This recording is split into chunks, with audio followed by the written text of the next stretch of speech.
मैं 17 साल की उम्र में मैंने कर लिया था, सारे वेदास वगैरह सब करके। उसके बाद यह आई कि शास्त्री होकर के मैं कहीं महंत बन जाता, कहीं पुरोहित बन जाता। मुझे लगा कि मैं साइंटिस्ट बनूंगा, तो मैं एक प्रोफेशनल लाइफ में गया और मैंने फिर ठीक से शिक्षा लेकर के फिर उस तरह के काम मैंने शुरू किए।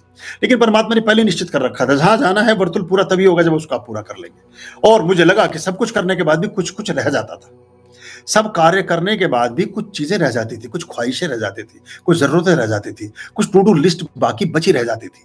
कुछ लगता था कि ये और हो जाता, ये और हो जाता, ऐसा और कर लेते, वैसा और कर लेते। अब अंतर ये आया जब हम एक प्रोफेशनल की तरह काम करते हैं। मैं अच्छी खास ठीक ठाक प्रोफेशनल रहा हूं। मैं 2006 से 2009 तक मुकेश अंबानी का एडवाइजर रहा। वो उस समय मुझे 3.25 लाख रुपए महीना तनख्वाह देते थे। आप कहेंगे कि बार बार इस बात को कह देते हैं, लेकिन मैं आपको समझाने के लिए कहता हूं कि हम छोटी छोटी चीजों में सोचते हैं कि इससे बहुत बड़ा हमें एक हमारा काम होगा और यही शायद जीवन है और इसी से सब कुछ होगा। मैंने उसको त्याग पत्र दिया, वो कंडीशनल, वो एक्सेप्ट आज भी नहीं हुआ है, वो चल रहा है भी ऐसे ही। पर मुझे लगा कि इसका कोई उपयोग है नहीं जीवन में, इतने पैसे। फिर उससे हमने खैर बाकी चीजों की व्यवस्थाएं की। तो वो प्रोफेशनल लाइफ में भी कुछ सूचियां अधूरी रह जाती थी, कुछ ख्वाहिशें अधूरी रह जाती थी, कुछ बातें कम रह जाती थी। अब इसका प्रक्षेपण ये है, इसका उलट भाव ये है कि अब ख्वाहिश करते हुए डर लगता है। अब है ना, अब क्या है कि चाह गई चिंता मिटी मनवा बेपरवाह, और जिसको कछु नहीं चाहिए वही शहंशाह। तो एक तो भाव आया परिपूर्णता का, और एक परिस्थिति आई परिपूर्णता की। मतलब जंगल में मंगल, मंगल क्या दंगल संगल सब हो रहा है, बड़ा बड़ा मजा आ रहा है। मतलब और बहुत डर लगता है कि अब ये मांग लिया और ये अगर शाम तक पूरा ही होगा तो उसे करेंगे कहाँ। अब हवाई जहाज मांग लिया, खड़े करने की जगह नहीं है, पहले उसकी पार्किंग तो बना लो। मतलब तो बहुत सारी समस्याएं जीवन में साथ साथ चलती है। तो अभी ये एक बड़ा अंतर है। तो जीवन में जैसे मैं हमेशा बोलता हूँ कि spirituality leads to all things. आप कुछ भी कर लीजिए, जब तक सच्चे मायने में आप आध्यात्मिक नहीं होंगे तब तक आप अपने जीवन को ठीक से नहीं जी सकेंगे और आपके जीवन में स्थिरता नहीं आएगी। सब कुछ उथला उथला और हल्का हल्का होगा। हालांकि आध्यात्मिक पूर्ण रूपेण होने में, धार्मिकता को पूर्ण रूपेण आपके जीवन को में आने में, आपके सच्चे धार्मिक होने में और परमात्मा के साथ आपके साक्षात्कार होने में, आपकी पूजा पाठों को ईश्वर द्वारा स्वीकृत किए जाने में और आपके द्वारा किए जाने वाले पूजा पाठों को सही ढंग से किए जाने में बहुत समय लगता है, बहुत संबोध की जरूरत होती है, बहुत ज्यादा बुद्धि की आवश्यकता है, बहुत ज्यादा समर्पण की, और कभी कभी बिल्कुल बुद्धि की जरूरत भी नहीं होती। देखिए कैसे विरोधाभास चलते हैं साथ साथ। तो अगर हम इसको कर लें तो फिर जीवन अच्छा और बेहतर हो जाता है और श्रेष्ठता की तरफ चलता है और सभी चीजों का उपयोग भी अच्छे से कर पाते हैं। सबसे पहले तो आपका आरोग्य बनता है, सबसे पहले आपका स्वास्थ्य अच्छा होता है, और जब स्वास्थ्य अच्छा होता है फिर सब चीजें अच्छी होने लगती है। अब घरों में तो करोड़ों रुपया भरा हुआ है और आप लगी हुआ है वेंटिलेटर, क्या करेंगे उस सबका, कोई उसका लाभ नहीं। तो ऐसे ही होता है। तो सारा कुछ, और हम बहुत चीजों को पोस्टपोन करते चले जाते हैं, बहुत सी चीजों को आगे की तरफ अग्रसारित करते चले जाते हैं। अभी समय नहीं आया, अभी समय नहीं आया। अब एक ऐसे ही एक शिष्य थे, तो वो गुरुजी के पास जाए, गुरुजी बोले भाई तुम्हारी आज सोल बहुत अच्छी है, तुम थोड़ा परमात्मा के काम में समर्पित हो जाओ, छोड़ो इस चक्कर को, कहाँ तुम पड़े हो। बोले नहीं जी, बस वो क्या है कि मेरी पत्नी है, वो तो मेरे बिना जिएगी नहीं, मर जाएगी एकदम। तो कहते हैं अच्छा, इतना आप लोगों का प्रेम है आपस में। बोले हाँ बस ऐसा ही है। तो कहता चलो कोई बात नहीं। बोले नहीं, फिर उसके बाद बोले जी मेरा बेटा है।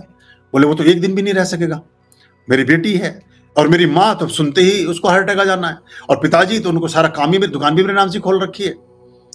तो कहते हैं तुम्हें बड़ा अगाध प्रेम है, सब कुछ है, सारी चीजें हैं। बोले एक काम करता हूं, मैं तुम्हें विद्या सिखाता हूँ।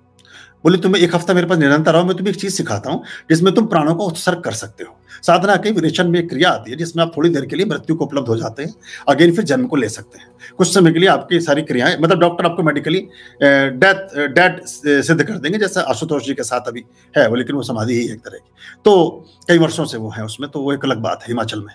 तो वो कहता ठीक है जी मुझे सिखा दो, तो सीख लेता है। फिर वो कहते हैं आज फलाने दिन शनि रविवार को सब छुट्टी का दिन है, सब घर पे मिलेंगे, तो दड़ साध करके ये अपना प्राणायाम करके लेट जाना, और बस फिर मैं उसके बाद आगे की कहानी सुनना, सारा तुझे पता चलता रहेगा। वो जाता है निश्चित समय पर, वो अपना वहां जाकर के एकदम नीचे गिरता है, पछाड़ खा कर गिर पड़ता है और वहां वो खत्म हो जाता है। अब वो सारा रोना पीटना, बीवी कह रही है कि तुम ही मेरी दुनिया और तुम्हें मेरे सब कुछ, अब मेरा होगा क्या, और मैं तो तुम्हारे साथ ही चिता पर चढ़ जाऊंगी और ये कर लूंगी। बेटा कह रहा है कि मैं तो मर जाऊंगा और मेरा क्या होगा, कैसे होगा, और माँ कह रही कि हमें पहले क्यों नहीं उठा लिया। सारा पूरा वहां पर लाभ चल रहा है। इसी बीच खबर पहुंची गुरु जी तक, वो भी आ गए अपना लठिया टेकते टाकते। वो पहुंचे, बोले क्या हुआ, बोले जी तुम्हारा चला है, तो चला गया, आज खत्म हो गया। बोले अच्छा, और वो सबके उनकी बातें सुन रहे हैं। वो पिता कह रहा है कि इससे पहले मुझे क्यों नहीं उठा लिया, और पत्नी कह रही है कि तुम्हारे बिना मेरे जीवन का तो कोई मतलब ही नहीं है, और ईश्वर मुझे भी साथ साथ ही मृत्यु दे दे। तो कहते कि ये तो उम्र थी नहीं मरने की, 35-40 साल की उम्र में कोई मरता है, और ये मर गए हैं, अब इनका कोई, आप ही बताए, आप इतने बड़े गुरु हैं। वो कहते देखो मैं एक काम तो कर सकता हूँ, अगर आप सारे लोगों का मैं प्रेम देख रहा हूँ, जुड़ाव देख रहा हूँ, तो मुझे एक विचार तो ये आ रहा है कि अगर आप सब लोग इतने ही ज्यादा इनसे जुड़े हैं और सारे इतने महत्वपूर्ण आपका संबंध है, तो मैं इसको जिंदा कर सकता हूँ। तो कहते ये कैसे संभव? बोले नहीं मैं कर सकता हूँ। बोले आप अभी, ये इनकी पत्नी हो कह रही थी आपके बिना मेरा जीवन व्यर्थ है, तो आप में से किसी एक को मरना पड़ेगा और मैं इनको जिंदा कर दूंगा, आप मर जाओ, कोई एक आदमी तय कर लो। तो पत्नी की तरफ बोलते, बोले बेटा तुम बोल रही थी कि मेरा तो जीवन ही व्यर्थ है, मैं चिता पे चढ़ जाऊंगी और ये कर लूंगी, और मैं क्यों नहीं मर गई? बोले तुम क्या विचार रखती हो? बोले नहीं देखो अब ये तो चले ही गए, अब छोटे बच्चे तो हैं ही, और देखो मेरी जो छोटी वाली बहन है उसका भी एंगेजमेंट हुई थी 2 महीने पहले, वहां भी मुझे जाना है, और मेरी माँ का मेरे में बहुत ज्यादा वो रहता है, तो तुम पिताजी तो पुराने हैं, जरा इनसे बात कर लो। और पिताजी की तरफ चलता है, बोले पिताजी आप तो कह रहे थे कि मुझे क्यों नहीं पहले उठा लिया, तो मैं आपकी ये इच्छा को पूरी कर दूं कि आप। बोले मेरा दूसरा लड़का भी तो है, जो छोटा लड़का है अभी उसका काज मैंने देखा कहाँ है, और लड़की मेरी प्रेग्नेंट है, उसके बच्चे का मुंह देखने बिना तो मैंने सोचा था कि मैं जाऊंगा ही नहीं कहीं, तो जब तक मैं अपने नातिन को ना देख लूं तो मैं कहीं नहीं जा सकता हूँ। पर बुढ़िया की तरफ उन्मुख होते हैं। बुढ़िया कहती कि मैंने तो मेरे 4 धाम यात्रा का संकल्प लिया हुआ है, और जब तक मैं 4 धाम यात्रा करके पूरी ना आ जाऊं तो मेरा तो ये संकल्प, मेरा मोक्ष मुझे प्राप्त नहीं होगा। फिर वो बच्चे मतलब एक करके सबको यार दोस्त सब आ जाते हैं, तो वो पड़ा वो भी सुन रहा है सारा, जिसके बिना दुनिया चलने वाली नहीं थी, और वो भी सुन रहे हैं घर के सारे लोग, तो वो हर आदमी टाल जाता है। तो कहते भैया इसी को भेज देते हैं, ये तो तुम्हारे लिए अब गया ही। बोले जहाँ तो चले ही गए, अब क्या कर सकते थे, हमने देखो जो कुछ करना था हमने सेवा सब कर ली, वो आधे घंटे में उनको हम अब जला जुलू के अपना जो आगे की क्रिया कर देंगे। तो बोले तुम मुझे जला ही मानो, उसको ठोकर मारते, बोले चल भाई खड़ा हो बुद्धम शरणम गच्छामि, है ना, अलख निरंजन कमंडल हाथ में देखे, बोले तुम्हारे लिए तो गया ही, तुम्हारे अंत्येष्टि का खर्च और बचा दिया मैंने, जो तुम 500-700 रुपए की लकड़ी लाते, कुछ घी लाते, कुछ लाते, उस सबसे बच गए, अपना मजा लो, क्योंकि तुम्हारे लिए तो गया ही ना, ये मैं ले जा रहा हूँ अपने साथ। ऐसा ही है जीवन, ऐसा ही है।